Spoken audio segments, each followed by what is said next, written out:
And now it's time to go parent to parent on this Thursday morning. As we start the new school year, it's important for kids to be curious and ask questions. It's the key to continuous learning. And joining me now with tips on how to spark that quest for knowledge is Genevieve Hoppe, middle school principal at North Broward Preparatory School. Welcome. Thank you so much for having me. Nice to have you. So there's been a lot of studies on curiosity and how to get kids just thinking just from an early age. Tell us about that.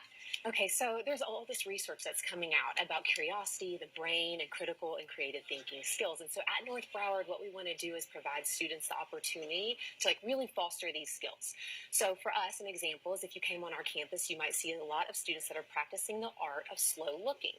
And what this means is that they become really aware of their environment. They're able to share their thinking with their peers. They build connections. They become really keen observers and, in fact, problem seekers instead of just problem solvers. Yeah. And how do we get the kids to start this at home so that they could take that into school? Let's ask them questions. Let's make sure that they're aware of everything that's happening, right? Yep, that's exactly what you do. So if parents wanted to model this at home and kind of replicate what we do at school, a perfect example in the lower school is helping a student become a content creator.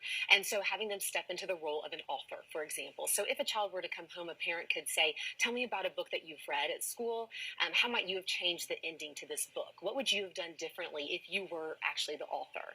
And even simpler than that, if parents just want to model asking deep and thoughtful questions, it's frequent for a child to come home and a parent to say, well, what did you do? Which is like a list. Or did you have a good day? Which is a yes or no answer.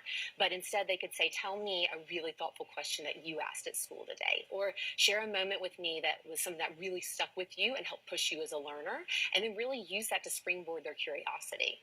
And then also you were talking about maybe encouraging them to study music, also to really study their craft. You may notice that they're passionate about editing or about painting. That's exactly right. So find their passion, right? And some kids in middle school start to say that they're not creative or they're not curious. And so what you want to help do is change that mindset, help them figure out their passions, and most importantly, help them build empathy for other people. Because if they are able to place themselves in someone else's shoe and see the world from a different way, they're really able to come up with really novel and creative ideas that they didn't think they would have been able to do otherwise. The world definitely needs more empathy, right? I agree. So if we start them young, then hopefully that can move on for ages to come. And model it as adults, Absolutely. Right? I think we can learn from kids every day. Every single day. Awesome. Thank you for being here. Of course, I was glad to be here. Thank you. Check out these and other great